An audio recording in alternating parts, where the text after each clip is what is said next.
जय Hind. Welcome to दक्षिणा ई classroom. बच्चों, हम प्रीवियस ईयर कर रहे थे इलेक्ट्रोस्टैटिक के और अभी तक हमने उसके कोरस्पॉन्डिंग 2 लेक्चर कंप्लीट कर लिए। अभी हम थर्ड लेक्चर कर रहे हैं जिसमें भी हम प्रीवियस ईयर ही कंटिन्यू कर रहे हैं। और लास्ट वाले लेक्चर के अंदर हम more than one option correct कर रहे थे, इसमें हम उसे कंप्लीट करेंगे more than one option correct को, और फिर इसके बाद में हम इसमें कॉम्प्रीहेंशन करेंगे। तो आप मेरे साथ साथ में सवाल को सॉल्व करते रहिएगा।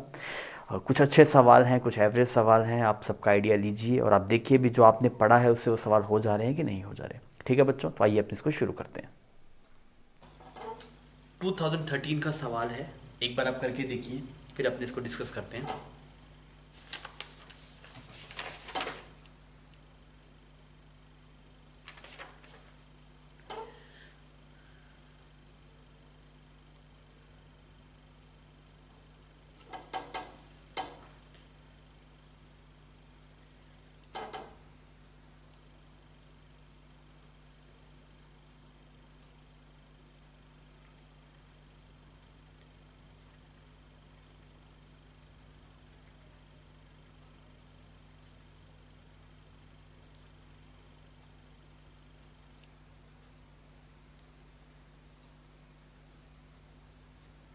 हाँ भाई, तो डायग्राम बना लेते हैं। सवाल में क्या बोला गया, two non conducting solid sphere of radius r and 2r।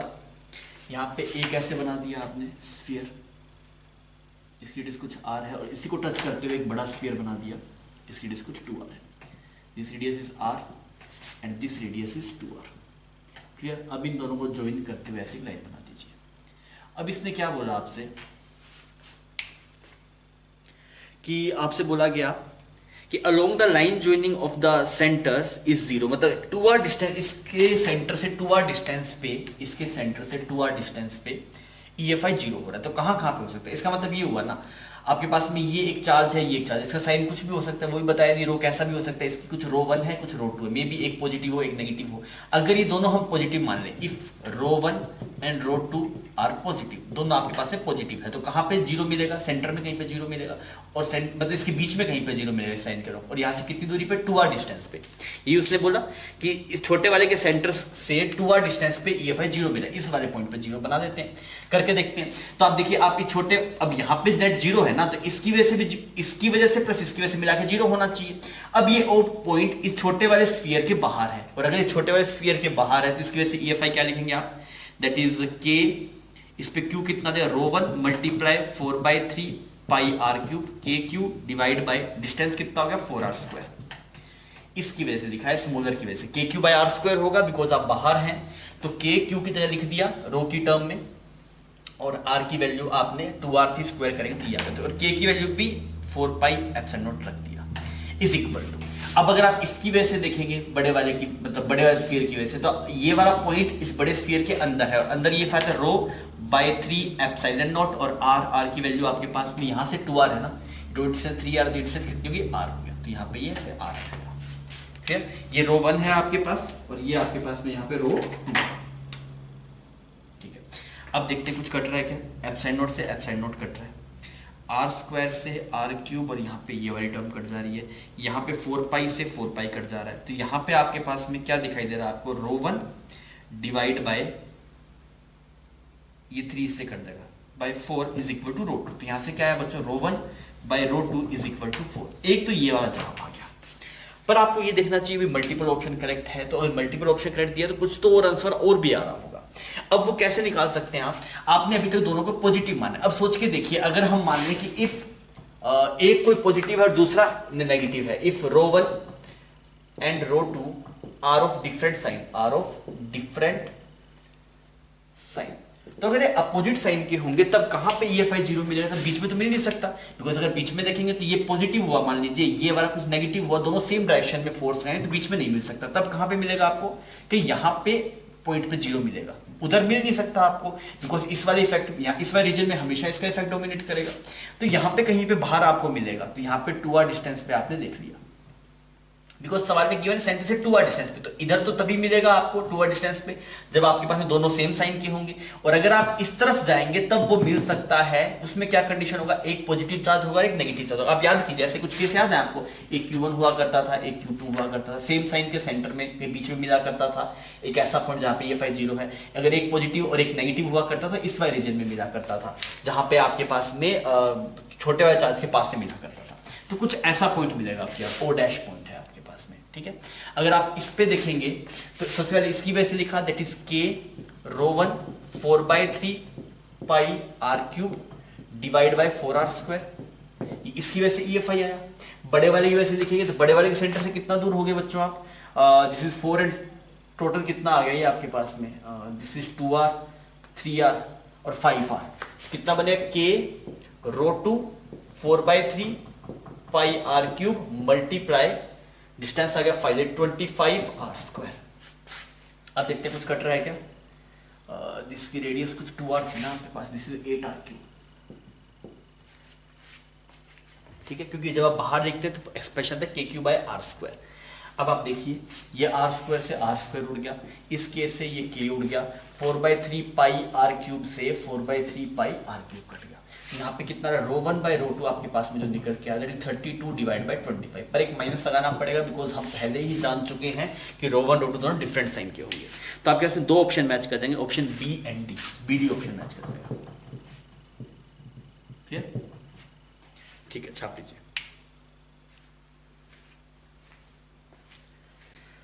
बच्चों 2013 का सवाल है, ये करके बताइए क्या आ रहा है आपके पास। थोड़ा सा सोचना पड़ सकता है ना आपको, तो आप सोचिएगा और बताइए क्या रिजल्ट आ रहा है।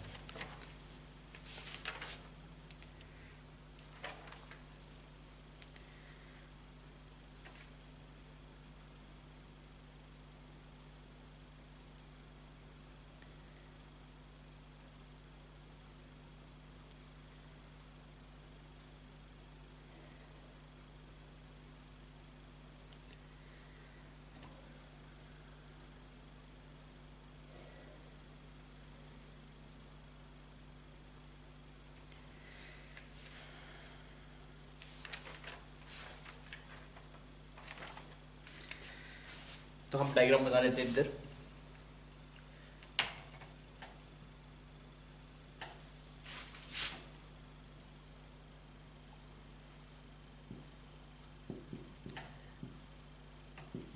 ठीक है भाई, अपने करते हैं, इसका आंसर आएगा option C and D, option इसका मैच करेगा। आंसर क्या है, सी एंड डी। सही है, बहुत बढ़िया, नहीं है तो आप देख लीजिए एक बार। तो देखिए आपसे क्या बोला गया कि इस ओवरलैपिंग जोन के अंदर क्या हो रहा होगा, और आपको यहाँ पे रो गिवन है और यहाँ पे ऐसे कुछ माइनस रो गिवन है। तो मुझे नहीं पता भाई क्या हो रहा होगा, तो मैं बेसिक अप्रोच पे जाता हूँ, मैं इस वाले पॉइंट पे निकालता हूँ ना। तो मैंने बोला इस वाले पॉइंट पे इसकी वजह से कुछ EFI को मैं नाम R1 R2 है कि इसका नाम R1 है, this is R1 and this is R2। तो अगर मैं देखूं यार इस वाले की वजह से जो EFI होगा वो किस तरफ होगा, कुछ ऐसा होगा, ऐसा होगा, दिस इज E1। और इसकी वजह से जो कुछ EFI हो रहा होगा वो पास इस तरफ आ रहा होगा आपके पास, दिस इज E2। और इन दोनों वेक्टर सम करना है आपको, वही तो E नेट होगा कैविटी के अंदर। मैं प्रिंसिपल ऑफ सुपरपोजिशन यूज कर रहा हूँ, मैं ये बोल रहा हूँ इसकी वजह से जो EFI आएगा और इस नेगेटिव वाले की वजह से जो EFI आएगा उन दोनों को जोड़ देते हैं। तो अगर आप देखेंगे E नेट, तो E नेट कितना आ गया आपके पास, it is vector sum of E1 vector plus E2 vector. ठीक है जी, अब E1 की वैल्यू लिखते हैं। अब आप याद कीजिए सॉलिड स्फीयर के अंदर EFI कितना आता है, it is ρ/3 epsilon naught R1। इस वाले वेक्टर का नाम अगर मैं R1 रख दूं, इस वाले वेक्टर का नाम यहां से लेके यहां पे, तो ये R1 आएगा आपके पास। ऐसा ही होता था, ρ/3 एप्सिलॉन नॉट R, और किस तरफ आएगा, इस तरफ आएगा। इसमें अगर आप देखेंगे तो इसका नाम आप कुछ R2 रख दीजिए, इस वाले वेक्टर का नाम R2, कुछ ऐसा हो रहा है। देखिए यहाँ पे जंक्शन पॉइंट है, यहाँ पे एक का सेंटर है C1, यहाँ पे सेंटर है C2। तो इसकी वजह से जो वेक्टर बन रहा है R1, और इसकी वजह से वेक्टर बन रहा है कुछ R2।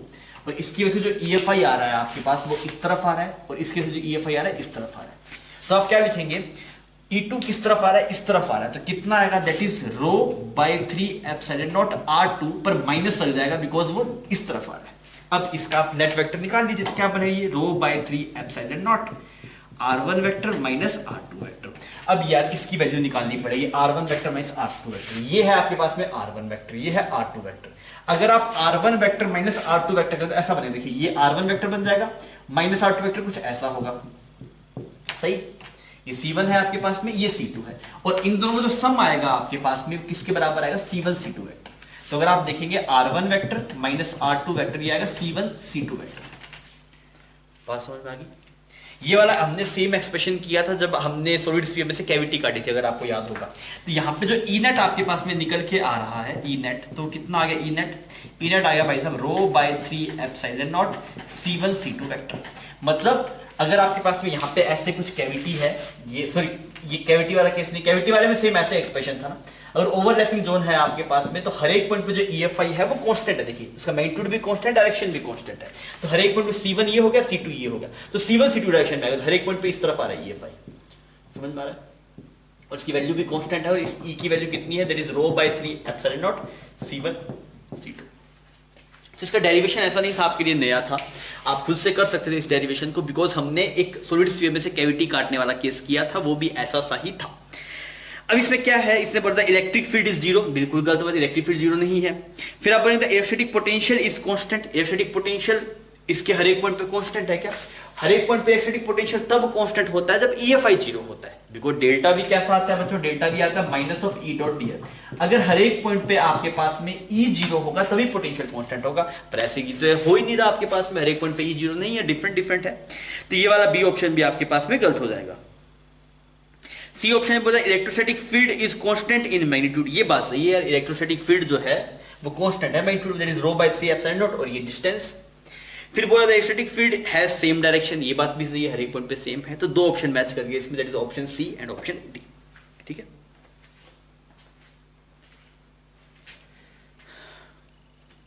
2014 का सवाल है, एक बार आप देखिए अटेम्प्ट करके।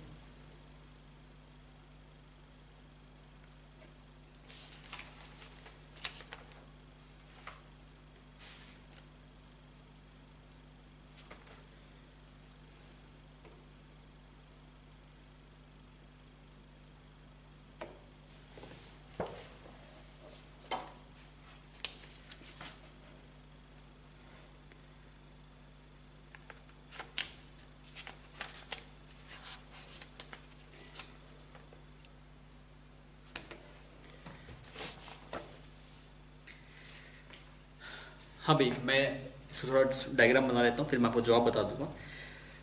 तो ऑप्शन इसमें सी इसका करेक्ट आंसर आएगा ना, सी इसका करेक्ट आंसर है। अगर आप आ गया तो बहुत बढ़िया है, और आप देख सकते हैं एक बार सवाल को। इसमें क्या बोला गया, E1R E2R और E3R इलेक्ट्रिक फील्ड है एक Q चार्ज की वजह से।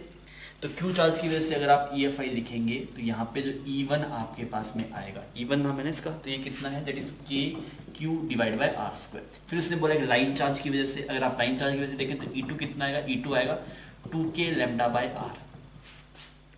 क्लियर? और एक इन्फिनिट शीट है आपके पास में, से इन्फिनिट शीट बना लीजिए, सिग्मा चार्ज डेंसिटी, इसकी वजह से कितना है, सिग्मा बाय 2 एप्सिलॉन। ये तो कांस्टेंट है, ये तो पोजीशन पे डिपेंड नहीं करता है। आपको बोला किसी R नोट पे ये तीनों वैल्यूज बराबर है, E1 E1 is equal to E2 is equal to E3, कब? At R is equal to R naught. ठीक है जी, कोई दिक्कत नहीं है। अब इसने क्या बोला, सबसे पहला हमें ऑप्शन वाइज चेक करना पड़ेगा। तो ये बोल रहा है कि Q और इसमें क्या रिलेशन, तो पहले तो आप ये लिख सकते हैं, KQ divide by R naught square is equal to sigma by 2 epsilon, because पहले ऑप्शन में सिग्मा की बात कर रहा है और Q की बात कर रहा है, सिग्मा और Q की बात कर रहे हैं, तो इन दोनों को बराबर कर दिया हमने। ठीक है, अब K को लिख दिया 4 pi epsilon not, 4 pi epsilon, इसने इसको मार दिया, यहाँ पे ये 2 आ गया आपके पास, तो Q is equal to 2 pi R naught square sigma. ऐसा कुछ रिजल्ट गिवन है क्या Q का? नहीं, उसने कुछ 4 दिया हुआ है, तो ए ऑप्शन तो गलत हो गया, तो ए ऑप्शन मैच नहीं कर रहा। ठीक है, फिर अगर आप बात करेंगे बी ऑप्शन के लिए, तो उसमें किस में रिलेशन है बच्चों, देखिए उसमें लैम्डा में और सिग्मा में रिलेशन है, लैम्डा और सिग्मा इन दोनों के पास है, तो ये तो ए ऑप्शन के कोरस्पॉन्डिंग हो गया। अब बी ऑप्शन में करें तो इन दोनों को बराबर कर दीजिए, आएगा 2K lambda divide by R naught is equal to sigma by 2 epsilon naught. K को लिख दीजिए 4 पाई एप्सिलॉन नॉट, इस एप्सिलॉन नॉट इसको मार दिया। ठीक है, अब पूछ किसकी वैल्यू रहा है, ये आपसे R नोट की वैल्यू पूछ रहा है, तो R नोट की वैल्यू जो आपके पास में निकल के, दैट इज 4 लैम्डा, ये तो कट जाएगा ना आपके पास में, दिस इज पूरा साफ हो गया आपके पास। R नोट की वैल्यू है lambda divide by pi R note, sorry lambda divide by pi sigma, lambda divide by pi sigma, ऐसा कुछ आ रहा है, lambda divide by pi sigma. उसने बोला 2 पाई सिग्मा, तो वो भी मैच नहीं कर रहा। फिर उसने बोला कि E1 at R naught by 2, C option क्या है बच्चों आपके पास, बी भी मैच नहीं किया ना, तो सी में आपसे बोल रहा है कि सी ऑप्शन में है that is E1 at R0/2 is equal to 2E2 at R0/2, ऐसा कुछ बोल रहा है वो। देख लेते हैं करके यार, वैल्यू चेक करके देखनी पड़ेगी। तो E1 की वैल्यू तो होगी KQ² डिवाइड बाय R0² और यहाँ पे 4 आ गया, सही है। KQ/R² की, R की वैल्यू R0/2 पुट कर दी, तो यह आ गया 4KQ डिवाइड बाय R0²। अच्छा यहाँ पे अगर आप देख रहे हैं E2 का एक्सप्रेशन ये है, इसमें R की जगह R0/2 पुट कीजिए तो कितना का ट्वाइस, सिर्फ 2K लैम्डा डिवाइड बाय ये बन गया R0 ऊपर जाके 2 हो गया ऐसे, ठीक है। तो अब ये दोनों बराबर है कि नहीं वो हमें चेक करना है, तो आइए थोड़ा देख लेते हैं कैसे चेक करें। 2K लैम्डा ना, इस K ने इस K को उड़ा दिया, ठीक है, ये लिखे काट देता हूँ कंफ्यूजन नहीं होगा। यहाँ पे ये 2 और यहाँ पे 4 उड़ गया आपके पास, तो यहाँ पे आया Q² is equal to R0 से R0 आ गया 2 लैम्डा के बराबर आ रहा है।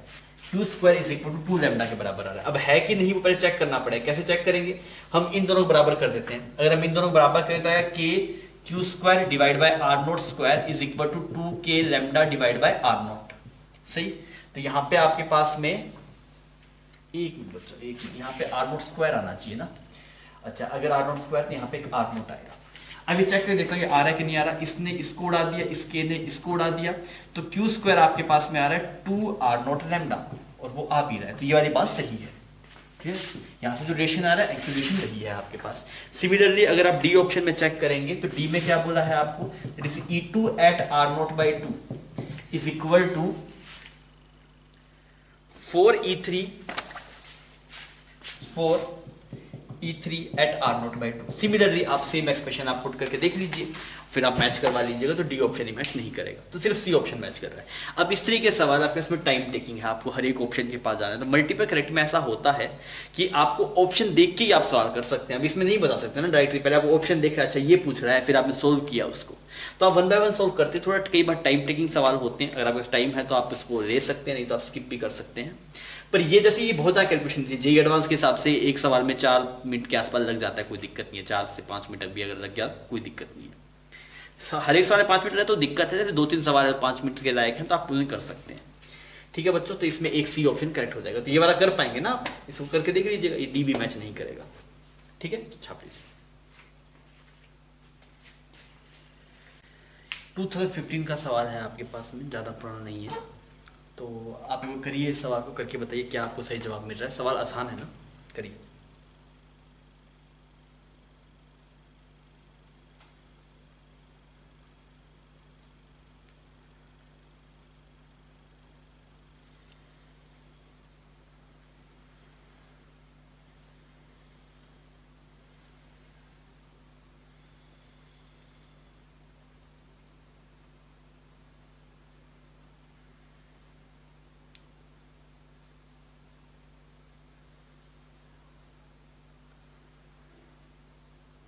ठीक है, अब मैं ऐसे करता हूँ, इसमें ऑप्शन सी आपके पास सही जवाब गिवन है, दैट इज ऑप्शन सी। अब इस सवाल में क्या बोल रहा है, देखिए आसान सवाल है। ये बोल रहा है कि ये प्लस लैम्डा है आपके पास में और ये भी प्लस लैम्डा है, ऐसे कुछ बोल रहा है। ये लाइन चार्ज है आपके पास में, ठीक है। और एक दूसरे केस में क्या है आपके पास में, अगेन ये प्लस लैम्डा है, ये ऐसे प्लस लैम्डा है। अब एक बार तो आपने यहाँ पे प्लस क्यू चार्ज को रखा और एक बार आपने यहाँ पे माइनस क्यू चार्ज को रखा। अब देखिए इनिशियल तो इक्विलिब्रियम में है आपके पास, बिकॉज ये इधर फोर्स लगा रहा है, इसका नाम कुछ 1 रख देता हूँ, इसका 2 रख देता हूँ, तो ये E1 इधर खींच रहा है, सॉरी E1 पॉजिटिव चार्ज, ये पॉजिटिव, इसको धक्का मारेगा ना आपके पास, बीच वाला चार्ज इसमें पॉजिटिव है, तो इसको धक्का मारा तो E1 इधर लग रहा है आपके पास में और E2 इधर लग रहा है। और अगर आप देखें एट इक्विलिब्रियम E1 E2 दोनों बराबर है। अब आप सोच के देखिए, अगर आप इस थोड़ा सा डिस्प्लेस करेंगे इस तरफ, एक्सिलेशन डिस्प्लेस कर दिया, तो अगर आप डिस्प्लेस करेंगे तो E1 की वैल्यू क्या हो जाएगी आपके पास में, ज़्यादा हो जाएगी एज कम्पेयर टू E2। तो अगर E1 की वैल्यू ज़्यादा हो जाएगी तो E1 इधर लग रहा था, E2 इधर लग रहा था आपके पास में, तो E1 की वैल्यू अगर ज़्यादा हुई धक्का मार के वापस यहीं पे दे आएगा, समझ में आ रहा है। तो ऐसे ऐसे ऑसिलेट करना शुरू कर देगा। जैसे ये क्यू इस तरफ मूव करेगा तो ये जो इस तरफ लगने वाला फोर्स था E1 वो बढ़ जाएगा। जैसे आप इधर जाएंगे तो E2 की वैल्यू घटेगी, E1 की वैल्यू बढ़ेगी। तो E1 किस तरफ लग रहा है, इस तरफ लग रहा है, तो इस तरफ का फोर्स बढ़ गया तो पार्टिकल इधर जाएगा ऐसे। जैसे इधर जाएगा आपके पास में तो E2 की वैल्यू बढ़ जाएगी, E1 की थोड़ी कम हो जाएगी, तो इस तरफ जाएगा, तो पार्टिकल ऐसे ऑसिलेट करेगा। और अगर बहुत छोटी डिस्टेंस होगी आपके पास में, तो इसने SHM की बात की है ना आपके पास में, तो बहुत छोटी डिस्टेंस अगर आपके पास में होगी, वो थोड़ी डिस्टेंस में चेंज करेंगे तो SHM भी हो जाएगा आपके पास। उसको भी आप निकाल सकते हैं, लेकिन 2k lambda by R minus X है एक आपके पास में, और एक हो गया minus 2k lambda divide by R plus X. सही है। तो यहाँ पे अगर आप देखेंगे तो ऐसे बन जाएगा 2k लैम्डा, बाहर आ गया आपके पास that is 1 minus R plus, sorry minus आया आपके पास that is 1 R plus X. इस एक्सप्रेशन थोड़ा सोल्व करते हैं तो यहाँ पे बन जाएगा R plus X minus R plus X divide by R square minus X square, R square minus X square, cut गया। अब आप देखिए जो नेट फोर्स है वो 2x के प्रोपोर्शनल है, तो x के प्रोपोर्शनल है तो SHM होगा। तो ये वाली बात सही है कि ये वाला क्या करेगा, ये SHM करेगा आपके पास। अब चलते हैं इस वाले चार्ज के लिए, नेगेटिव चार्ज के लिए।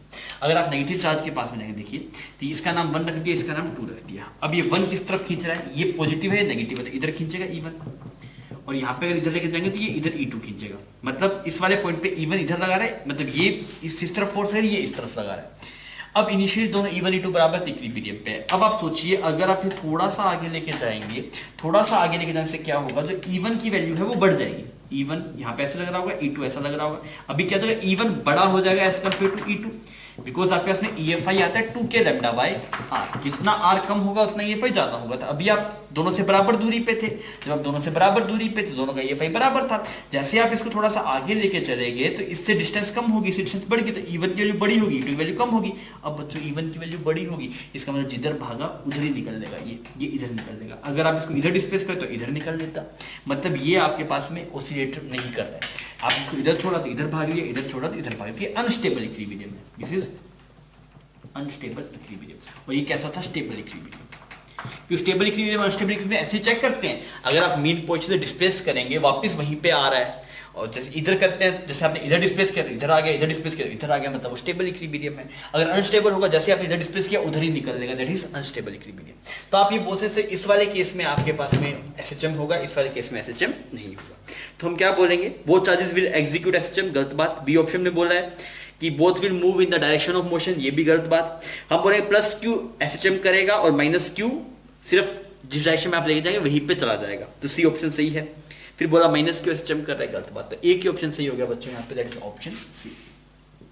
क्लियर, छापी।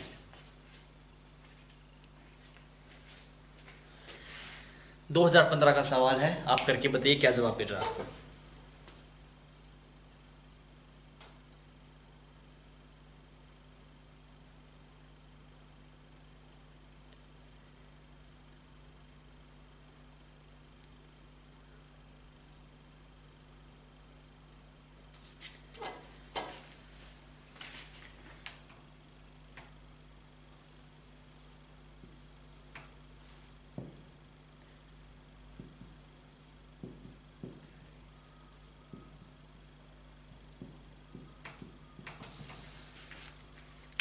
अगर आप ढंग से देखें तो ये जो सवाल था, ऐसे 3 सवाल जी पूछ चुका है, 3 सवाल कैविटी वाले सवाल। एक बार तो आपके पास में हमने कैविटी की बात की ही थी, वो कौन सा सवाल था, ये आपके पास में 2007 में आया हुआ सवाल था, आपने सिंगल फ्लेट में हमने देखा था। फिर अभी हमने ओवरलैपिंग वाला सवाल देखा था, वो भी ऐसा ही था। एक बार डिटो ये सवाल वापस आ गया। अब इसमें क्या बोल रहा है कि इस कैविटी के अंदर जो EFI है वो किस पे डिपेंड कर रहा है, तो क्या R1 पे डिपेंड कर रहा है, नहीं। R2 पे डिपेंड कर रहा है, नहीं। RA पे डिपेंड कर रहा है, हाँ। तो EFI यही आता है, that is rho by 3 epsilon naught multiply A vector. ये हम देख चुके हैं ना, हमने ड्राइव भी किया था अभी थोड़ी देर पहले इसको। तो ये एक्सप्रेशन आता है। तो ये क्या डिपेंड करता है कि आप कौन से पॉइंट पे देख रहे हैं, नहीं। हर एक पॉइंट पे ये वैल्यू क्या आएगी आपके पास, सेम आएगी। तो उसकी पोजीशन पे भी डिपेंड नहीं करेगा, सिर्फ किस पे डिपेंड करेगा, सेंटर्स के बीच में दूरी पे। तो उसकी डायरेक्शन भी इस पे डिपेंड करेगी कि ये A वेक्टर कैसा है, और मैग्नीट्यूड पे भी डिपेंड करेगा, बिकॉज इसका मैग्नीट्यूड होगा रो बाय 3 एप्सिलॉन नॉट A, और डायरेक्शन हो गया A कैप की डायरेक्शन में। तो ये आपके पास में कौन सा ऑप्शन सही हो जाएगा, डी ऑप्शन सही हो जाएगा। उसने बोला E इज यूनिफॉर्म, सही बात। And both its magnitude and direction depends upon A, सही बात है। तो डी ऑप्शन सही हो गया आपके पास में। बाकी सब ऑप्शन में अगर आप देखें तो क्या बोल रहा है, आप चेक कर लीजिए। E is uniform in magnitude and independent of R2 but depends upon small r vector। small r vector position को बता रहा है, नहीं। कैविटी में उस पर पोजीशन क्या उस पर डिपेंड नहीं कर रहा। फिर ये बोल रहा है कि आपके पास में R2 पे डिपेंड कर रहा है, R2 पे भी डिपेंड नहीं कर रहा आपके पास। फिर ये बोल रहा है आपके पास कि its magnitude is independent of A, नई बात, मैग्नीट्यूड में A है, तो एक ही ऑप्शन सही हुआ, दैट इज ऑप्शन डी। तो आसान सवाल था। तो मैं जब आपको नोट से पढ़ाया तब भी ये बात बोलती कि ये चीज़ इंपॉर्टेंट है, कई बार पूछी जाती है। तो आप देखिए 3 बार आपसे प्रीवियस मतलब जेई में एक ही चीज़ 3 बार आ जाना बड़ी बात है, ठीक है। तो कैविटी वाला पोर्शन इंपॉर्टेंट है, आप फिर से ढंग से देख लीजिएगा, अगर कहीं पे कोई दिक्कत हो तो, ठीक है, छाप लीजिए। 2017 का मल्टीपल ऑप्शन करेक्ट सवाल है, करके बताइए क्या जवाब आ रहा है।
हाँ भी हुआ।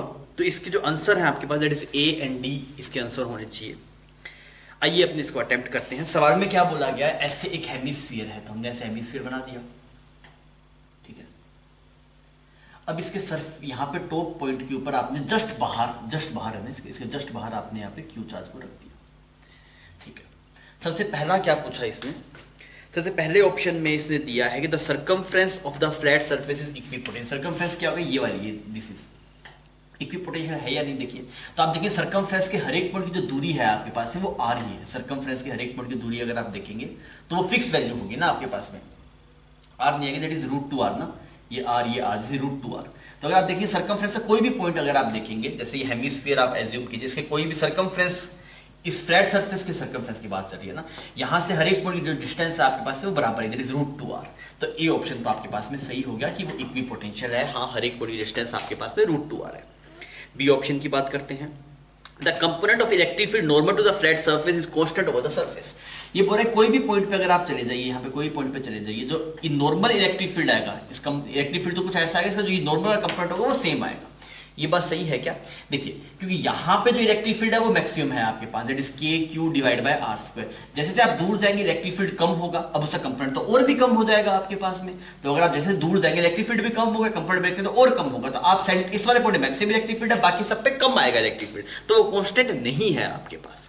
समझ में आ रहा है? क्योंकि हर एक पॉइंट से डिस्टेंस देखिए, डिस्टेंस अलग अलग है। आप कंफर्ट ब्रेक डिस्टेंस अलग हुआ तो मतलब EFI जैसे दूर हो रहा है ना, जैसे हम दूर होते जाएंगे, मतलब यहाँ पे फ्लैट सरफेस से कोई पॉइंट पे बात चल रही है ना, यहाँ पे कोई भी, तो अगर डिफरेंट पॉइंट्स पे जाएंगे डिस्टेंस भी चेंज होगी, डिस्टेंस चेंज होगा तो आपके पास में EFI भी चेंज होगा, तो परपेंडिकुलर कंपोनेंट भी चेंज होगा। तो ये बात सही नहीं है कि आप इसके परपेंडिकुलर हर एक पॉइंट पे EFI सेम है, ये बात सही नहीं है। Total flux through the curved surface and the flat surface, मतलब इस पूरे से जो फ्लक्स पास हो रहा होगा टोटल, तो टोटल फ्लक्स क्या होता है, ये तो गॉसियन सरफेस है ना, ये पूरा क्लोज्ड है आपके पास में, इससे फ्लक्स अगर आप बात करें that is Q inside by epsilon naught, तो जीरो हो गया भाई साहब।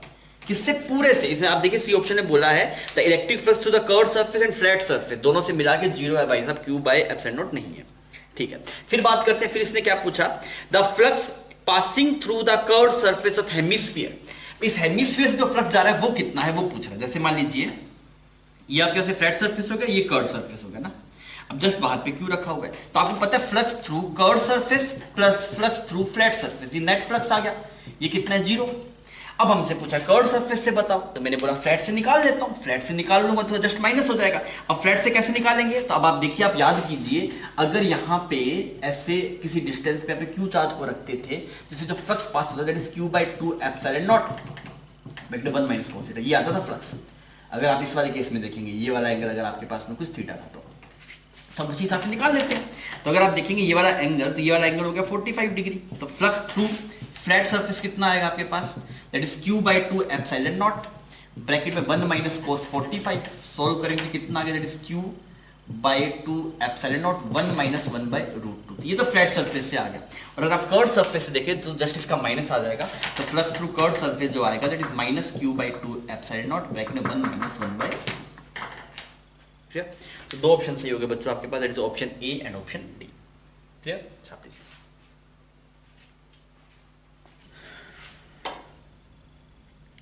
बच्चों ये आपके पास में 2018 का सवाल है, मल्टीपल ऑप्शन करेक्ट है।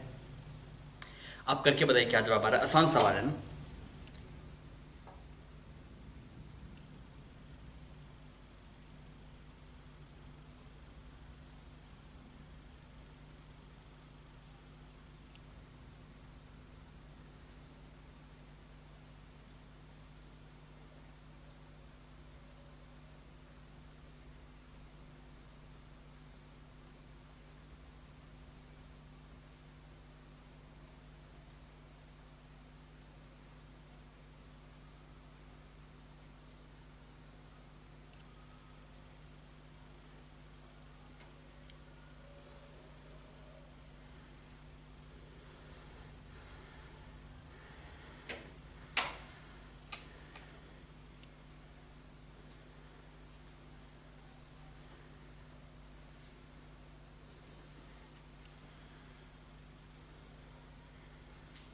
हाँ भाई करते हैं सवाल को अपने। तो इसका आंसर जो होगा that is A and B इसका आंसर होगा। सवाल में क्या बोला गया, यहाँ पे ऐसे एक नॉन कंडक्टिंग कुछ स्फीयर है आपके पास में, ये सर्कल नहीं स्फीयर, ऐसे ही बोला। Infinite long thin non conducting wire is parallel to Z axis carry uniform Z axis non conducting spherical shell, ये स्फेरिकल शेल थी। अब इसमें से ऐसे एक वायर पास हो रही है ऐसे, और इस पे जो चार्ज डेंसिटी है वो लैम्डा है आपके पास में। ठीक है, अब देखिए सबसे पहला सवाल आपसे पूछा गया कि इस स्फीयर से फ्लक्स कितना पास हो रहा होगा। तो इससे जो फ्लक्स पास हो रहा होगा that is Q inside by epsilon not. जो फ्लक्स आएगा स्फीयर से वो तो यही आएगा। इसके अंदर क्यू इनसाइड अगर देखें तो कितना है क्यू इनसाइड, ये इतना चार्ज होगा आपके पास में। अब कैसे देखा जाए इसको, अब ये वाला एंगल गिवन है, ये 120 डिग्री है। तो अगर ये 120 तो ऊपर वाला भी 60, नीचे वाला भी 60। तो ये वाली अगर r होगा तो ये हो गया r sin 60, this is r sin 60। नीचे भी हो गया r sin 60। तो अगर आप क्यू इनसाइड देखेंगे तो lambda multiply 2r sin 60 degree. I hope यहाँ तक तो कोई दिक्कत नहीं होगा, बिकॉज जितनी इस रोड की या फिर इस लाइन चार्ज की लेंथ है इस स्फीयर के अंदर उतना हमारे पास आ गया। लैम्डा 2r sin 60 आ गया √3/2। तो कितना आ गया आपके पास क्यू इनसाइड, क्यू इनसाइड आ गया √3 लैम्डा r। ये क्यू इनसाइड आ गया आपके पास, दिस इज √3 लैम्डा r। तो अगर आप फ्लक्स देखेंगे तो फ्लक्स कितना आएगा, फ्लक्स आएगा Q inside by epsilon not that is √3 lambda r divide by epsilon not. ये बच्चों फ्लक्स आ गया सही। तो सबसे पहले तो ए ऑप्शन तो करेक्ट हो गया, ए करेक्ट हो गया, सी गलत हो गया बिकॉज में इलेक्ट्रिक फील्ड कुछ और बोला हुआ है। फिर देखिए, फिर बोला Z component of the electric field is zero at all point on the surface of shell.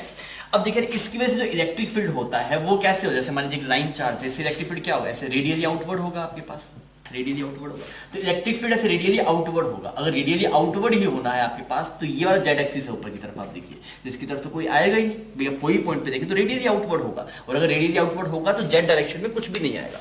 Actual में स्फीयर है ऐसे, तो यहाँ पे ऐसे लाइन चार्ज है आपके पास, ये लाइन चार्ज है, ऐसे ऐसे इलेक्ट्रिक फील्ड आएगा। तो आप देख रहे हैं जेड कंपोनेंट में कभी इलेक्ट्रिक फील्ड आएगा नहीं, तो कोई भी पॉइंट पे अगर आप स्फीयर के देखेंगे तो बी ऑप्शन भी आपके पास सही हो गया। सी गलत हो गया बिकॉज पहला ए सही होगा। फिर बोलते इलेक्ट्रिक फील्ड डी ऑप्शन में चल रहे हैं। Electric field is normal to the surface of the shell at all point. Normal नहीं है ना भाई, इस पे नॉर्मल कब होता, इलेक्ट्रिक फील्ड नॉर्मल कब होता है, ऐसे होता है इलेक्ट्रिक फील्ड, ऐसा नहीं है इलेक्ट्रिक फील्ड ऐसा है तो नॉर्मल नहीं है। तो बच्चों इसमें दो ऑप्शन सही हो रहे हैं आपके पास, option A and option B. तो कभी भी इस तरीके का सवाल है आपके पास में जहां पे ये बोले कि इतना पार्ट इसके अंदर था, तो फ्लक्स निकालने के लिए आप इसकी हेल्प लीजिए, सबसे आसान है। नहीं तो अगर आप EFI निकाले करेंगे तो बहुत लेंदी हो जाएगा, वैसा करना भी नहीं चाहिए। तो अगर वो वैसे ही करना था तो फिर ये गोश्तो ही क्यों पड़ा। जैसे आप हर एक पॉइंट पे ई निकाल रहे हैं, एंगल देख रहे हैं, वो बहुत ही लेंदी प्रोसेस हो जाएगा। ठीक है, छापिए। ये 2019 का सवाल है, अच्छा सवाल है ना, ढंग से करिएगा, करके बताइए क्या जवाब मिल रहा है।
इसका आंसर है BCD। आइए अपने इसको अटेम्प्ट करते हैं। सबसे पहले अपने डी ऑप्शन पे चलते हैं ना। सवाल में बोला क्या रखा है, सवाल में बोल रखा है ऐसे कुछ आपके पास में एक स्फेरिकल शेल है और एक सिलेंडर है, एक यहाँ पे सेंटर मान दिया आपने। अब ये सेंटर हो सकता है इसके अंदर हो बाहर हो, वो अलग अलग डाटा में है ना आपके पास। सबसे पहले हम डी ऑप्शन में चलते हैं। तो अगर आप डी ऑप्शन के बारे में बात करें तो डी ऑप्शन में क्या बोला है कि H है वो ग्रेटर देन 2R है, H is greater than 2R, मतलब इसका जो सेंटर है, सिलेंडर का सेंटर इसका सेंटर सेम है। तो अगर H ग्रेटर देन 2R है मतलब ये डिस्टेंस R है, तो 2R से बड़ा है मतलब ये जो टॉप पार्ट होगा वो इसके सेंटर से मतलब इस शेल से बाहर होगा। H ग्रेटर देन 2R है ना, तो ये वाली डिस्टेंस क्या होगी, ये आपके पास में h/2 हो गया और ये वाला पोर्शन भी क्या हो गया h/2। तो h/2 आपके पास R से बड़ा हो गया मतलब बाहर होगा। और अगर आप बात करें फिर इसका रेडियस की, तो रेडियस क्या बच्चों, रेडियस है आपके पास ग्रेटर देन R, और अगर रेडियस इस सेंटर का ग्रेटर देन R है तो ये वाला पोर्शन भी बाहर होगा। तो इस वाले केस से कोरस्पॉन्डिंग तो ऐसा डायग्राम बनेगा। तो अगर आप फ्लक्स पूछेंगे, फ्लक्स थ्रू सिलेंडर, तो आया Q inside by epsilon naught, और चार्ज इस पे कुछ Q है, that is Q by epsilon naught. तो डी ऑप्शन में क्या बोला है, Q by epsilon not, D option तो सही हो गया। ठीक है, फिर हम चलते हैं बच्चों सी ऑप्शन के लिए। सी ऑप्शन में अगर आप देख रहे हैं तो H की वैल्यू जो है that is less than 8R/5। 8R/5 का मतलब क्या होगा, ये चाहिए थी मिनिमम R, H की वैल्यू मिनिमम चाहिए थी 2R अगर आपको सरफेस तक लेके आना है। तो ये 2 8 मतलब 2R से तो कम है ना ये, तो ये कुछ अंदर रहेगा आपके पास में सेंटर ऐसे, यहाँ पे स्फीयर है, सिलेंडर कुछ इसके अंदर ही रहेगा। रेडियस और देख लेते हैं, रेडियस कितना है आपके पास, रेडियस है 3R/5। रेडियस कितना है बच्चों, 3R/5। 3R/5 मतलब रेडियस भी कम है, अगर रेडियस भी कम है तो यहाँ से कहीं पे रहेगा यहाँ पे, और हाइट भी उससे कम है तो कुछ ऐसा रह जाएगा आपके पास। समझ में आ रहा है, क्योंकि इसकी जो रेडियस है आपके पास है वो R है, इसकी जो रेडियस है वो कितनी है R, और यहाँ पे जो रेडियस है बच्चों को कितनी है 3R/5। और ये जो हाइट है आपके पास में ये चाहिए होती थी आपको मिनिमम सरफेस जाने के लिए R, पर आपके पास में ये जो डिस्टेंस है 4R/5, ये h/2 है ना 4R/5, तो इसके अंदर कोई चार्ज ही नहीं है, अंदर ही रहेगा ये सिलेंडर। तो अगर आप बात करेंगे flux through cylinder that is Q inside by epsilon naught, तो Q इनसाइड कितना हो गया 0 हो गया आपके पास, तो ये टर्म 0 आ जाएगी। तो सी ऑप्शन बच्चों क्या हो गया आपके पास सही हो गया। अब चलते हैं बी ऑप्शन में। बी ऑप्शन में अगर आप देखें तो बोला H is greater than 2R, बहुत बढ़िया, H 2R से बड़ा है आपके पास, और R की वैल्यू है 3R/5। R की वैल्यू कितनी है 3R/5, ऐसे बना दिया। तो अगर हम इसको बनाएंगे तो कुछ ऐसा बनेगा, 2R से बड़ी है मतलब बाहर की तरफ जा रहा होगा, और रेडियस 3R/5 है, तो यहाँ पे आपने रेडियस 3R/5 मतलब कुछ ऐसा सेंटर बन रहा होगा, ऐसे ऐसा कुछ समझ में कुछ ऐसा क्वेश्चन बना है। अब इसके जो Q इनसाइड है वो कैसे निकालेंगे, देखिए ये डिस्टेंस ऐसे कुछ कर लेते हैं, तो ये जो इसे कर्व सरफेस होगा जो सेंटर के अंदर आ रहा है वो कैसा कर्व सरफेस है, ऐसा, ये देखिए ये जो कटोरे वाला जो सरफेस है जो इसके अंदर आ रहा होगा, सिमिलरली ऐसे ही एक नीचे भी सरफेस है, तो जो चार्ज इस सरफेस पे होगा आपके पास इस कटोरे वाले सरफेस पे वही इसके अंदर है। अब वो निकालेंगे कैसे, उसके लिए बच्चों सॉलिड एंगल का यूज करना पड़ेगा। तो ये डिस्टेंस है 3R/5, ये डिस्टेंस कितनी है आपके पास, ये 3R/5, और ये डिस्टेंस है R। तो अगर आप ये वाला एंगल निकालेंगे, ये एंगल निकाल सकते हैं क्या, दिस रेडियस इज 3R/5 और ये आपके पास में R है, तो यहाँ से अगर हम देखेंगे तो ये एंगल आपके पास कितना आ गया 37 डिग्री आ गया ना, दिस इज 37 डिग्री, ये 3R/5 है, ये R है, तो ये 37 डिग्री आ गया। तो जो आपके पास में सॉलिड एंगल आता है, सॉलिड एंगल वो कितना आता है, सॉलिड एंगल अगर आप देखें 2π ब्रैकेट में 1 - cos theta, this solid angle. तो सॉलिड एंगल कितना है 2π ब्रैकेट में 1 - cos थीटा कितना है cos 37। यार cos 37 की वैल्यू कितनी होती है, cos 37 आपके पास में अगर 2π ब्रैकेट में 1 - 4/5, दिस इज 2π/5, 2π/5। तो यहाँ पे सॉलिड एंगल, इसका जो सॉलिड एंगल है वो 2π/5 आ गया, और नीचे वाले का सॉलिड एंगल कितना आएगा बच्चों, सिमिलरली 2π/5। तो अगर आप टोटल सॉलिड एंगल देखेंगे, टोटल सॉलिड एंगल, तो वो आ गया आपके पास 4π/5, दिस इज 4π/5। अब हम क्या बोलेंगे भी एक स्फीयर का जो टोटल सॉलिड एंगल होता है वो 4π होता है, तो आप क्या बोलेंगे 4π एंगल के अंदर फ्लक्स कितना है, 4π एंगल की कोरस्पॉन्डिंग चार्ज कितना है, दैट इज Q0। एक यूनिट सॉलिड एंगल में कितना है Q0/4π, और आपका जो सॉलिड एंगल है वो कितना है, दैट इज 4π/5। इसमें अगर आप देखेंगे दैट विल बी Q0/5। समझ में आ गया। तो फ्लक्स कितना आ जाएगा यहाँ पे, फ्लक्स आ जाएगा Q inside by epsilon not, that is Q0/5 epsilon. समझ में आ गया। सॉलिड एंगल कैसे देखते हैं, देखिए यहाँ पे जैसे स्फीयर है, ऐसे स्फीयर का अगर आप ये वाला एरिया अगर आप निकालना चाहें तो पहले सॉलिड एंगल चाहिए होता है। सॉलिड एंगल आता है, ये एंगल थीटा, सॉलिड एंगल आता है 2π ब्रैकेट में 1 - cos थीटा, इसको बोलते हैं सॉलिड एंगल। 2 पाई ब्रैकेट में 1 माइनस कोस थीटा। थीटा कौन सा एंगल है? ये वाला एंगल है। और एक स्फीयर का सॉलिड एंगल कितना, टोटल सॉलिड एंगल होता है स्फीयर का 4 pi, total solid angle of sphere. अगर आप स्फीयर का टोटल सॉलिड एंगल देखें तो 4 पाई होता है। तो हम ये बोल सकते हैं 4 पाई एरिया के corresponding, that is 4 pi solid angle में कितना area, that is 4 pi R square. 1 unit solid angle में आ गया पाई आर स्क्वायर। और अगर आप इसमें देखें 2 पाई ब्रैकेट में 1 minus cos theta pi R square, तो इसका जो एरिया आएगा आपके पास ये वाला area, that is 2 pi bracket में 1 minus cos theta multiply pi R square. Similar मतलब यही आप चीज़ आप लगा लीजिएगा ऑप्शन ए के अंदर, तो वो आपके पास मैच नहीं करेगा। 3 ऑप्शन मैच कर देंगे यहाँ पे, that is option B, C and D. तो अच्छा सवाल था, स्टार मार्क करके रखिएगा, सही ढंग से आप डिवाइस कीजिए। अब ए ऑप्शन आप खुद ट्राई करके देखिएगा ना इसी सॉलिड एंगल के अप्रोच से।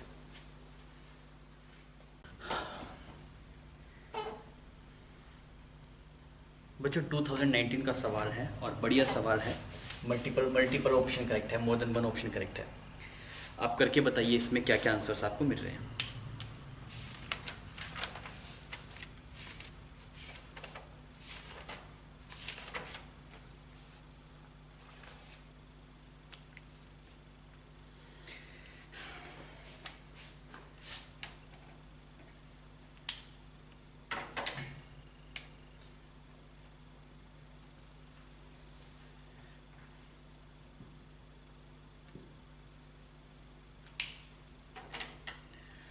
तो मैं इस सवाल को करने जा रहा हूँ। इसमें 2 ऑप्शन सही हैं आपके पास, that is option C and option D. देखिए आपको क्या बोला गया, ऐसे डाइपोल को रखा गया यहाँ पे ना, और इसका डाइपोल मोमेंट कुछ जैसे पी नॉट हो गया ना डाइपोल मोमेंट, क्या लिखा है, P naught by √2 I cap plus J cap. अगर आप पी नेट देखेंगे तो अंडर रूट करके स्क्वायर करना पड़ेगा, that is P not square by 2 plus P not square by 2, तो ये पी नॉट बन जाएगा ना आपके पास। तो ये net dipole moment P not है।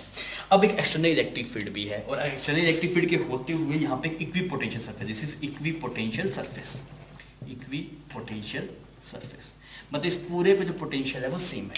अब यार इक्विपोटेंशियल सरफेस की खासियत क्या होती है कि इक्विपोटेंशियल सरफेस पे जो इलेक्ट्रिक फील्ड होगा वो परपेंडिकुलर होगा हमेशा, या तो होगा ही नहीं, अगर होगा तो परपेंडिकुलर होगा। अब आप देखिए एक एक्सटर्नल इलेक्ट्रिक फील्ड भी लगाया है आपका, वो किस तरफ है वो मुझे पता नहीं। अब मैं देखूं अगर इस वाले पॉइंट पे, ये वाला जो आपके पास जैसे इक्विटोरियल पोजीशन है ना, ये आपके पास में दिस इज इक्विटोरियल पोजीशन। अगर आप इस इक्विटोरियल पोजीशन पे देखेंगे तो जो EFI आएगा डाइपोल की वजह से वो इस तरफ आएगा, that is K P naught divide by R cube, सही। और आपको पता है इस तरफ है, और अगर आप यहाँ पे चलेंगे नेट इलेक्ट्रिक फील्ड या तो परपेंडिकुलर होना चाहिए या फिर जीरो होना चाहिए। तो अगर ऐसा है तो एक इलेक्ट्रिक फील्ड को इस तरफ कैंसिल करने के लिए होना ही पड़ेगा, समझ में आ रहा है। तो इस डायरेक्शन में एक इलेक्ट्रिक फील्ड हो सकता है। अब आप इसकी वैल्यू को बराबर कर दीजिए भाई, ये जो एक्सटर्नल है ये एक्सटर्नल किसके बराबर है, K P naught divide by R cube. अच्छा तो अगर आप यहाँ पे रेडियस अगर निकालने जाएंगे तो रेडियस कितना आ जाएगा आपके पास, that is K P naught divide by E external, इसको आप E नॉट नाम दे दीजिए ना, R क्यूब। तो R आपके पास में बच्चों आ गया, that is K P naught E naught to the power 1/3, ऐसा कुछ रेडियस आ गया। तो अगर ऐसा कुछ रेडियस आपके पास में आ जाए तो ये वाला एक्सप्रेशन मैच कर रहा है, हाँ मैच कर रहा है, तो सी ऑप्शन तो सही हो गया। फिर आपसे देखिए अगर एक्सटर्नल इलेक्ट्रिक फील्ड पता लग गया इस तरफ है, तो अगर आप इस वाले पॉइंट पे इलेक्ट्रिक फील्ड देखेंगे तो 2K P naught by R cube इसकी वजह से आ गया, प्लस E एक्सटर्नल आ गया। तो अगर आप देख रहे हैं इस वाले पॉइंट पे इस वाले पॉइंट पे अलग अलग इलेक्ट्रिक फील्ड है ना, यहाँ पे तो कुछ बड़ी वैल्यू, यहाँ पे 0 है, तो हर एक पॉइंट पे सेम तो नहीं है, तो ए ऑप्शन तो गलत हो गया आपके पास, ठीक है। फिर बोला गया electric field at point A कितना है, तो electric field at point A अगर आप देख रहे 2K P naught divide by R cube plus external हो गया आपके पास में E नॉट, और ये E नॉट किसके बराबर है, KP by R cube, KP by R cube, सही है ना। टोटल कितना है, 3K P naught divide by R cube, ऐसा होना चाहिए। पर ऑप्शन में जो बोला है वो कुछ और है, ऐसा मैच नहीं कर रहा, इस वजह से बी मैच नहीं कर रहा। Total electric field at point B, इस वाले पॉइंट पे अगर आप इलेक्ट्रिक फील्ड देखें वो 0 है, हाँ इस वाले पॉइंट पे इलेक्ट्रिक फील्ड आपके पास 0 है। क्लियर है, बात समझ में आ गई। तो सवाल अच्छा था, थोड़ा सोचने वाला था, आई होप आपको समझ गया होगा, ठीक है छाप लीजिए। एसर्शन रीजन का सवाल है ना आपके पास में, और ये आपसे पूछा गया है 2008 में। सवाल आपके सामने है, आसान है, आप इसे करके बताइए।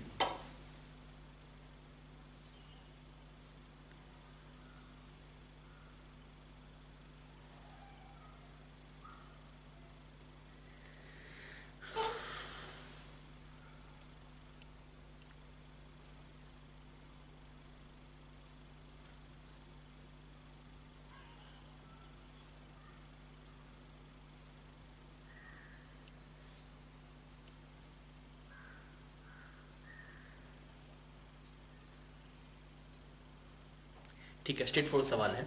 स्टेटमेंट 1 आपसे बोला गया for practical purpose earth is used as reference zero for electric circuit. हम ठीक है, अभी अर्थ का पोटेंशियल एक्चुअल में जीरो नहीं है, अर्थ का कुछ पोटेंशियल है, पर हम रेफरेंस के लिए हम मान लेते हैं भी अर्थ का पोटेंशियल जीरो, बिकॉज अर्थ बहुत बड़ी है और हमारे आसपास है, तो हम उसको रेफरेंस के लिए जीरो पोटेंशियल मान लेते हैं। ये बात सही है, प्रैक्टिकल पर्पस के लिए हम ऐसा कर लेते हैं, पर एक्चुअल में ऐसा नहीं है, अर्थ का पोटेंशियल जीरो नहीं है आपके पास।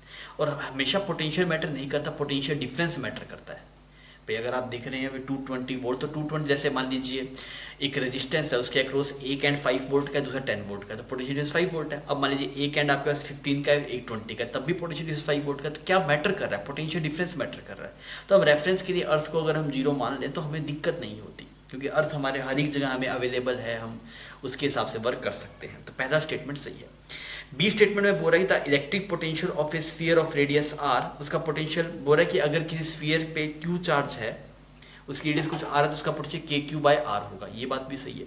फिर अगर आप पोटेंशियल देखेंगे तो पोटेंशियल आपके पास में है के क्यू बाय आर, के क्यू डिवाइड बाय आर। ये बात सही है, इसमें कहीं कोई गलती नहीं है, ये बात सही है।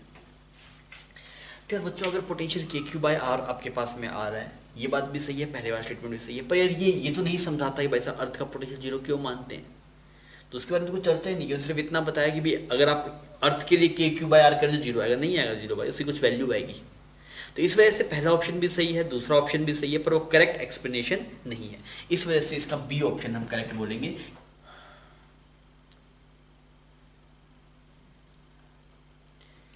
बच्चों 2008 में पूछा हुआ कॉम्प्रीहेंशन है, 3 सवाल हैं इसके अंदर, और स्कोरिंग था, मतलब 3 सवाल एक साथ आ जाना एक कॉम्प्रीहेंशन में बड़ी बात है।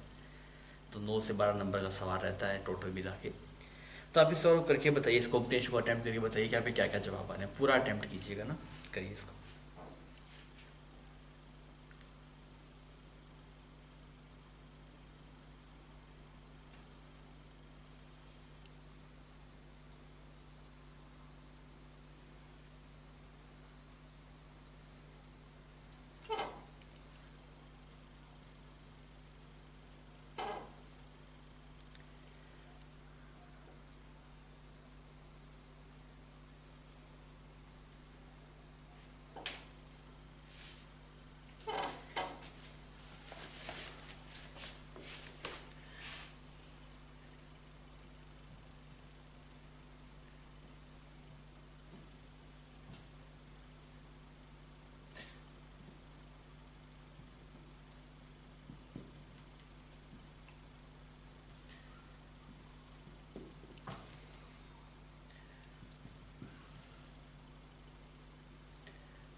ठीक है बच्चों, अपने से अटेम्प्ट करते हैं। आपका जो आंसर आएगा पहले वाले सवाल का, वो आंसर रहेगा आपके पास में ए, और फिर सेकंड वाले की बात करेंगे, जो नेक्स्ट सवाल है उसका रहेगा बी, और थर्ड वाले का रहेगा सी। तो आंसर है ए, बी एंड सी। सबसे पहले अपने सबसे पहला सवाल करते हैं, फर्स्ट वाले को अगर आप देखेंगे तो फर्स्ट वाले में आपसे ये बात कर रहा है the electric field at R is equal to R कैसे लिखेंगे। तो चाहे कैसा भी चार्ज डिस्ट्रीब्यूशन हो अंदर, चाहे कैसा भी चार्ज हो, जैसे यहाँ पे हर एक जो रेडियल पोजीशन पे तो सेम है ना, जैसे यहाँ पे आर दूरी पे अगर आप चले जाएंगे तो यहाँ पे चार्ज हर एक पॉइंट पे सेम चार्ज है ना, रेडियली तो वो वैरी नहीं कर रहा कि हर एक रेडियस के, जैसे इस आर दूरी पे अगर आप चलेंगे तो इस पूरे आर दूरी वाले पॉइंट्स पे चार्ज की वैल्यू सेम है, सेम पैटर्न है। तो आप सबको अगर आप EFI निकालना चाहेंगे, सबको सेंटर में मान लेंगे, तो E कितना आ जाएगा आपके पास में K Q divide by R square, और Q की वैल्यू कितनी है जेडी, तो ये आ गया K ZD divide by R square. समझ आ रहा है? चार्ज डिस्ट्रीब्यूशन कैसा भी रहे आपके पास में, पर अगर आपको बाहर निकालना है EFI तो आप पूरे को सेंटर मान सकते हैं। आप याद कीजिए रो आपके पास में जब चाहे पूरे सरफेस पे चार्ज रहे तब भी आप ऐसे कर सकते हैं, चार्ज वॉल्यूम में डिस्ट्रीब्यूट रहे तब भी कर सकते हैं, कुछ वेरी हो आपके साथ में रेडियस के साथ में तब भी कर सकते हैं। तो यहाँ से लेके यहाँ तक तो रो कांस्टेंट है, इसको ये दिखा रहे हैं ना, यहाँ पे ए डिस्टेंस तक रो की वैल्यू कांस्टेंट है, फिर डिक्रीज हो रही है, वो रेडियल फंक्शन है कुछ आपके पास में। तो कुछ भी हो, कैसा भी पैटर्न हो आपके पास में, पर EFI निकालने के लिए आप इसे सेंटर मान सकते हैं। तो इसमें अगर आप देखेंगे तो ये जो इलेक्ट्रिक फील्ड है आर पे वो इंडिपेंडेंट है, उसमें कहीं भी आपके पास में ए का टर्म नहीं है, तो ए ऑप्शन मैच कर गया। फिर बोला for A is equal to 0, अगर ए हमारे पास में 0 हो जाता है तो ऐसा कर्व बनेगा आपके पास, ऐसा बन जाएगा। तो ये वाली चीज़ बन गई आपके पास में डी, और यहाँ पे ऐसे रो है आपके पास में, और यहाँ पे ऐसे आर है। आपसे क्या पूछ रहा है, तो इस डी की वैल्यू कितनी होगी ये वो जानना चाह रहा है। तो हमने क्या किया, यहाँ से किसी आर दूरी पे अगर मैं ऐसे रो देखूँ, यहाँ से कोई आर दूरी पे रो की वैल्यू देखना चाहता हूँ ना मैं, तो मैंने क्या लिखा है यहाँ पे, ये डिस्टेंस आर हो गया, तो ये हो गया डी बाय ये कैपिटल आर हो गया, तो स्लोप दोनों का बराबर होगा ना, इस वाले ट्रायंगल का बड़े वाले ट्रायंगल, डी बाय आर किसके बराबर आएगा आपके पास, यहाँ पे इसको हम बोल देते हैं रो बोल देते हैं ना, इस किसी पोजीशन आर के ऊपर ये रो आर है, और तो ये बन गया आपके पास D minus rho R divide by R. इस वाले ट्रायंगल में और इस वाले ट्रायंगल में टेन थीटा बराबर किया है, तो यहाँ पे तो आएगा डी बाय आर, और यहाँ पे आएगा this is D minus rho R divide by R. यहाँ से हम रो आर निकाल देते हैं, तो आएगा D small R is equal to capital R, D small R divide by capital R is equal to D minus rho R. तो rho R की वैल्यू जो निकल के आई that is D minus D R by R, ऐसा expression आ गया, ये रो आ गया आपके पास में। अब आप क्या कीजिए, अब आपको किसी डिस्टेंस आर के ऊपर रो पता है, तो अगर हमें इस पूरे स्फीयर में चार्ज निकालना हो आर रेडियस का, तो कैसे निकालेंगे, सबसे पहले एक एलिमेंट पकड़ना पड़ेगा यहाँ पे, तो यहाँ पे जाके ऐसे एलिमेंट पकड़ लेते हैं, तो एलिमेंट पकड़ेंगे आर दूरी पे जाके, तो क्या बनेगा उसका volume that is 4 pi R square, उसकी विड्थ कुछ डी आर मान ली, ये एलिमेंट पकड़ा हमने डी आर विड्थ का। तो इसमें अगर आप चार्ज देखेंगे तो इसका वॉल्यूम तो ये आ गया, मल्टीप्लाई रो कर देता हूँ, तो रो कितना हो गया आपके पास, D minus D R divide by R, ये बन गया छोटा सा चार्ज डी क्यू। समझ में आ रही बात। अब आप इनको इंटीग्रेट कर देते हैं, अगर आप इंटीग्रेट कर दिए तो क्यू बन जाएगा यहाँ पे, और यहाँ पे आएगा 4 पाई बाहर आ जाएगा आपके पास, तो अंदर गए कितना बनेगा आपके पास, थोड़ा अंदर चलते हैं, इसको अंदर लेके जाएंगे तो ये बन गया, डी भी बाहर निकाल देते हैं ना, डी भी बाहर आ गया, तो बच्चों ये क्या बन गया भाई साहब, ये बन गया R square D R minus, ये डी आर में कंफ्यूज हो जा रहे हैं ना, वो वाला डी और यहाँ पे ये वाला डी आर, इसको कुछ ऐसे डी आर बोल देते हैं ऐसे ना, ये छोटे वाला डी आर है, और ये डी मल्टीप्लाई आर है। नहीं तो एक काम करो, इस दूरी का नाम कुछ एक्स दे दो, यहाँ पे एक्स दे दो, ठीक है, तो ये कितना हो जाएगा 4 पाई एक्स स्क्वायर, बात तो वही आ जाएगी ना फिर, आर स्क्वायर और यहाँ पे ऐसे डी आर, जो ब्रैकेट में लिखा हुआ वो डी आर है ना, और ये डी मल्टीप्लाई आर है, ये डी वहाँ पे ये वाली टर्म है डी आपके पास। नहीं तो एक काम करो यार, इसका नाम कुछ मान लो आप y मान लो, इसका नाम कुछ y, अब y निकालते तो यहाँ पे क्या आ जाएगा, y आ जाएगा, यहाँ पे भी कुछ y आ जाएगा, और यहाँ पे y, यहाँ पे भी y, और यहाँ पे भी y, और यहाँ पे भी y, ठीक है। तो ये क्या बन गया आपके पास 4 pi R square D are, और यहाँ पे ये बन गया y, और ये वाला ये बन गया y। अब ठीक है, आपको दिक्कत नहीं होगी, कन्फ्यूजन नहीं होगी, डी आर लिया उसमें कन्फ्यूजन हो जा रहा था। अब आप क्या करो, 4 पाई और y बाहर निकाल दो, 4 पाई y बाहर आ गया आपके पास, तो यहाँ पे बन गया R square D R minus यहाँ पे बन गया R cube D R divide by R, ऐसा कुछ एक्सप्रेशन बन गया। अब देखते हैं इसको, यहाँ पे बन गया 4 पाई y, इसको सोल्व किया, this is become R cube by 3 minus ये बन गया आर की power 4 by, this is R की पावर क्यूब बाई 4 आ जाएगा ये। फिर इसको जब हम सोल्व करने जाएंगे तो ये वैल्यू बन जाएगी आपके पास, this is 4 pi Y, R cube बाहर आ गया, एलसीएम लेंगे 12, तो ये 1/12 बन गया ऐसा कुछ, तो यहाँ पे ये 3 आ गया। तो टोटल चार्ज आपके पास में है कितना, टोटल चार्ज तो है जेड ई, तो यहाँ पे जेड ई लिख दिया आपने, तो ये कितना बन गया, Z E 3 divide by pi Y की पावर 1/3, हमें वाई चाहिए ना, सॉरी, तो वाई की वैल्यू कितनी आ रही है आपके पास, it is 3 divide by pi R cube, ये आपके पास में वाई आ रहा है, ऐसा कुछ एक्सप्रेशन है क्या, देखते हैं। तो बी आपके पास यहाँ पे मैच कर रहा है, तो हमने कुछ नहीं किया, जब आपके पास में मतलब अगर ऐसा है तो ये भी रो वेरिएबल है, अब इस रो की वैल्यू निकालनी थी इस वाली टर्म की, तो हमने लिख लिया एक्सप्रेशन वेरिएबल रो के हिसाब से और क्यू को बराबर कर दिया, तो बात बन गई। फिर आपसे बोला गया the electric field within the nucleus is generally observe to be linear dependent to R. अगर आपके पास में ई कभी प्रोपोर्शनल टू आर हो गया, वो बोल रहा है ऐसा कब होगा कि ई प्रोपोर्शनल टू आर हो जाए, ये हमें पता है, अंदर EFI आता है that is rho R by 3 epsilon naught. कब आता है ये, when rho is constant, when rho is constant तब आता है ना ये, तब ऐसा आता है भाई। आप याद कीजिए जब हमने स्टैंडर्ड रिजल्ट पढ़ा सॉलिड स्फीयर का, तो जब आपके पास रो कांस्टेंट था तो EFI आया था that is rho R by 3 epsilon naught. तो ये सवाल पूछ रहा है कि EFI है डायरेक्टली प्रोपोर्शनल टू आर, तो उसके लिए आपके पास में इस ए की वैल्यू किसके बराबर होनी चाहिए, तो भाई साहब ए की वैल्यू आर के बराबर होनी चाहिए, क्योंकि जब ऐसा पैटर्न बन जाएगा this is A is equal to R आ गया आपके पास, तब उस वाले केस में क्या होगा, पूरे सॉलिड स्फीयर के अंदर रो क्या हो जाएगा, कांस्टेंट हो जाएगा, रो जब कांस्टेंट हो जाएगा तो ईएफआई बन जाएगा डायरेक्टली प्रोपोर्शनल टू आर। ये केस तो हमने पढ़ा था ना, इस नॉर्मल जो केस है आप सॉलिड स्फीयर के अंदर बात करेंगे ईएफआई का, तो वो रो आर बाई 3 एप्सिलॉन नॉट आता है, तो उसमें ईएफआई डायरेक्टली प्रोपोर्शनल टू आ रहा है रेडियस के, कब आ रहा है वो, जब रो आपके पास में क्या है, कांस्टेंट है। तो आसान था, पहले वाले सवाल में आपने नेट चार्ज लिख दिया, सेकंड वाले सवाल में थोड़ी सी मैथमेटिक्स यूज हुई हमारे पास, बस हमें ये देखना था कि हम रो का फंक्शन लिख लें आर के रिस्पेक्ट में, और फिर हम टोटल चार्ज वहाँ से निकाल लें और उसको जेडी के बराबर कर दें, तो बात बन जाएगी। तो अच्छा सवाल था, मतलब कुछ कुछ पार्ट इसमें शायद आपको कंफ्यूज कर दें, पहले वाले सवाल में कई बार लोग रो से चलना शुरू कर दें, डी को लेके चलना शुरू कर दें, बहुत कैलकुलेशन हो जाती है।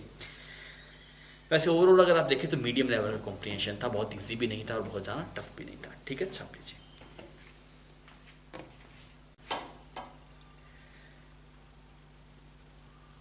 बच्चों ये आपसे 2016 में पूछा गया पैराग्राफ है और थोड़ा सा घुमा के पूछा गया है, मैं बहुत ज़्यादा कैलकुलेशन नहीं है सवाल में, पर वो इंटरप्रेट कर पाना कि किस तरीके से सोल्व करना है वो थोड़ा सा चैलेंजिंग था इसके अंदर।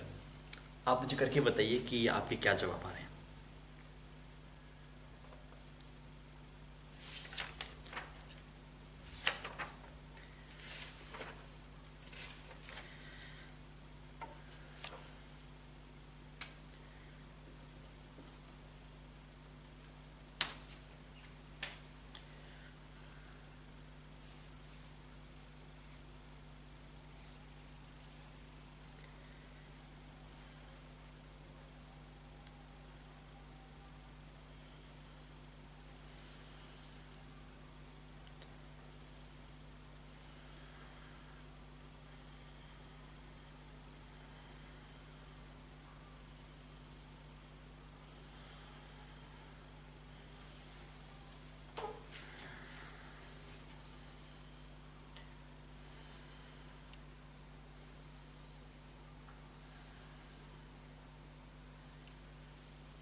ठीक है बच्चों, मैं इसे बढ़ रहा हूँ। आंसर जो आपके पास में है, पहले सवाल का आंसर आएगा ए और दूसरे वाले का आंसर आएगा आपके पास में सी। फर्स्ट का ए आएगा जो पहला सवाल है और दूसरे वाले का आएगा आपके पास में सी। अब आइए अपने इसको प्रोसीड करते हैं। ठीक है, सवाल में आपको क्या बोला गया, सवाल में भी बोला गया यहाँ पे ऐसे 2 प्लेट्स है आपके पास में ऐसे, ठीक है, ऐसे 2 प्लेट्स है और यहाँ पे इनको ऐसे बैटरी से कनेक्टेड किया गया है और प्लेट का इंडिविजुअल पोटेंशियल आपको गिवन है ना, ये छोटी प्लेट है, ऐसे ऐसे करके ऐसे कनेक्ट कर दिया, तो इसका जो पोटेंशियल है वो गिवन है कि इसका पोटेंशियल प्लस वी नॉट है और इसका पोटेंशियल माइनस वी नॉट है। अब यहाँ बहुत सारी बॉल्स है आपके पास में ना, बहुत सारी बॉल्स है। अब आप देखिए क्या होगा, जैसे ही ये बॉल से कांटेक्ट में आएगी, इसका पोटेंशियल, बॉल का पोटेंशियल भी कितना हो जाएगा, वी नॉट हो जाएगा, तो इस बॉल पे क्या आ जाएगा, पॉजिटिव चार्ज आ जाएगा। इस प्लेट का पोटेंशियल वी नॉट है, अगर इस बॉल के ऊपर भी कंडक्टिंग मटेरियल की कोटिंग है, तो जैसे ही ये बॉल इस प्लेट के कांटेक्ट में आएगी तो इसका पोटेंशियल वी नॉट हो जाएगा, और अगर वी नॉट पोटेंशियल हो जाए तो इस पर कैसा चार्ज आ जाएगा, पॉजिटिव चार्ज आ जाएगा। अब पॉजिटिव चार्ज आ जाएगा तो यहाँ पे ये जिसका पॉजिटिव पोटेंशियल है, तो ये पॉजिटिव पोटेंशियल, इसका नेगेटिव पोटेंशियल, तो इलेक्ट्रिक फील्ड कैसा है बच्चों, ऐसा इलेक्ट्रिक फील्ड है, तो पॉजिटिव चार्ज क्या करेगा, ऊपर की तरफ भागेगा। ये पॉजिटिव पोटेंशियल नेगेटिव पोटेंशियल, मतलब बीच में इलेक्ट्रिक फील्ड ऐसा है, इसे पॉजिटिव चार्ज आ गया तो ये इलेक्ट्रिक फील्ड डायरेक्शन में आ गया, तो भाग के अभी यहाँ पे जाएगा। जैसे ही ये इससे टकराएगा, टकराते ही ये इसका पोटेंशियल नेगेटिव है, तो ये इसको बोलेगा भाई तू नेगेटिव पोटेंशियल कर ले, तो बॉल बोलेगी मैं कैसे नेगेटिव कर लूँ, मेरे पर पॉजिटिव चार्ज है, तो ये बोलेगा तू मुझे चार्ज मुझे दे दे, तो ये चार्ज यहाँ से कुछ ऐसे यहाँ पे फ्लो कर जाएगा आपके पास। और अब इसको कैसा मिल जाएगा, इसको कुछ इसकी बजाय नेगेटिव चार्ज मिल जाएगा। ठीक है, अब नेगेटिव चार्ज मिल गया, फिर अगर आप देखें तो इलेक्ट्रिक फील्ड ऊपर की तरफ है, फिर ये बॉल नेगेटिव चार्ज ऐसे आएगा, तो पॉजिटिव चार्ज ऐसे ऊपर की तरफ जाता है, बॉल मतलब बॉल पॉजिटिव चार्ज लेके ऊपर की तरफ जाती है, फिर इससे टकराती है, तो टकराने से इसका पोटेंशियल नेगेटिव है, तो इसको नेगेटिव पोटेंशियल करना पड़ेगा, तो इतना पॉजिटिव चार्ज इसको देता है, इससे कुछ नेगेटिव लेता है, फिर यहाँ पे आता है आपके पास, फिर यहाँ पे आता है तो फिर इसको ऐसे नेगेटिव चार्ज देता है, फिर नेगेटिव चार्ज यहाँ पे फ्लो होता है आपके पास माइनस क्यू। मेरी बात समझ में आ रही? तो इस तरीके से सेटअप है। सबसे पहले वाले में तो आपसे ये पूछा गया कि इनमें से कौन सा स्टेटमेंट सही है, तो ए ऑप्शन में the ball will bounce back to the bottom plate carrying the opposite charge they went up with. सही बात है, जो चार्ज लेके प्लेट ऊपर गई थी, मतलब जो बॉल्स ऊपर गई थी, उसका अपोजिट चार्ज लेके बॉल आपके पास में नीचे आएगी। ठीक है, बी में बोल रहा है कि स्टिक हो जाएगी, नहीं स्टिक नहीं होगी, वहां पे नेगेटिव चार्ज आएगा, फिर उसे रिपेल होना पड़ेगा। बी ऑप्शन में बोल रहा है। सी ऑप्शन में बोल रहा है कि एसएचएम करेगी, एसएचएम नहीं करेगी बिकॉज यहाँ पे एक्सीलेशन है वो कांस्टेंट एक्सीलेशन होगा। एक्सीलेशन तो आ जाएगा ना, क्यूई बाय एम एक्सीलेशन आ जाएगा, तो एसएचएम नहीं होगा ये आपके पास में, ऑसिलेशन होगा पर एसएचएम नहीं होगा।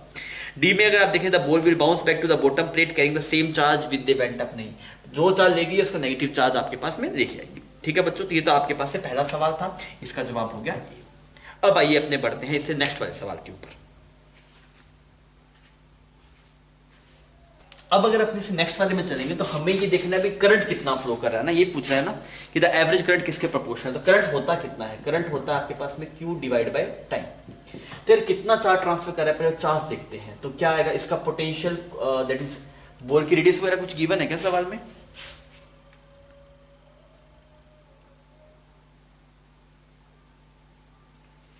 ठीक है कोई बात नहीं, यहाँ पे इसकी हाइट गिवन है आपको h, ठीक है। अब आप देखिए ये v पोटेंशियल किसके बराबर होगा, that is k q by इसकी रेडियस ऑफ बॉल, तो आपके पास में चार्ज की वैल्यू होगी vr डिवाइड बाय k। तो ये I में जो q है वो q की वैल्यू मिल गई। अब टाइम देखते हैं, टाइम, अब टाइम कैसे लिखेंगे यार। अब आप देखिए अगर एक चार्ज को यहां से यहां पे जाना है तो कितना टाइम लगेगा, तो मैंने लिखा s is equal to ut plus half a t square. तो u तो इनिशियली 0 से शुरू हुआ, खत्म हो गया। s कितना है, हाफ। एक्सीलेशन कितना होगा, एक्सीलेशन होगा e बाय m, ये एक्सीलेशन होगा आपके पास में। अच्छा e की वैल्यू क्या लिख देंगे, इलेक्ट्रिक फील्ड होगा that is potential difference, that is v not divide bye h, तो ये आ जाएगा e v नॉट h और यहाँ पे ये m आ गया। तो ये बच्चों एक्सीलेशन आ गया आपके पास ना, इसको यहाँ पे लिख दीजिए, that is e v naught h by m half a और ये t स्क्वायर। तो हमें यहाँ पे चाहिए क्या, हमें क्या एक्सप्रेशन चाहिए, यहाँ पे टाइम चाहिए ना हमें। तो टाइम का एक्सप्रेशन आपके पास कुछ ऐसा बनेगा,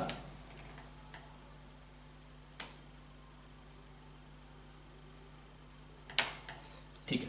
अगर आप टाइम का एक्सप्रेशन देखें तो टाइम का एक्सप्रेशन ऐसा बनेगा आपके पास, ये डिस्टेंस थी h हाफ e, ठीक है, this will become h square m, यहाँ पे 2 भी चला गया, h square m divide by e v naught.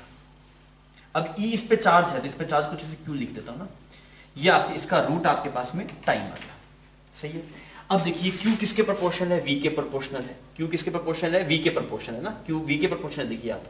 तो यहाँ पे जो T आएगा वो किसके प्रोपोर्शनल है, 1 बाय V नॉट के, पोटेंशियल के पोटेंशियल, मतलब जो टाइम है आपके पास that is inversely proportional to potential. तो अगर आप यहाँ पे I देखेंगे तो I बन गया Q divide by delta T, delta T आ गया 1 बाय V नॉट के प्रोपोर्शनल और Q है V नॉट के प्रोपोर्शनल। तो यहाँ से अगर आप देखेंगे तो I प्रोपोर्शनल आ गया V नॉट स्क्वायर के, ठीक है। तो कौन सा ऑप्शन सही हो जाएगा आपके पास में, सी ऑप्शन यहाँ पे करेक्ट हो जाएगा। हमने कुछ नहीं किया, क्यू की वैल्यू देखा तो पहले बोला पोटेंशियल इज इक्वल टू के क्यू बाय आर होगा, तो वहां से क्यू निकल गया, वो वी के डायरेक्टली प्रोपोर्शनल है, Q is directly proportional to V. फिर हमने देखा टाइम क्या है, तो टाइम लिखा हाफ ए टी स्क्वायर। अच्छा ए क्या होगा, दैट इज क्यू ई, तो आपने यहाँ पे क्यू दिखा, तो क्यू की वैल्यू कितनी है, तो क्यू तो हम निकाल चुके हैं। वहां पे आपके पास जो इलेक्ट्रिक फील्ड होगा potential difference divide by h, ये हो जाएगा, ये आपने पुट कर दिया, ये वैल्यू यहाँ पे रखी, तो ऐसा एक्सप्रेशन आ गया। यहाँ से जो Q है वो V नॉट के प्रोपोर्शनल, ये V नॉट, तो टाइम है वो that is inversely proportional to potential difference. तो यहाँ से अगर आप देखेंगे तो I is proportional to voltage का स्क्वायर।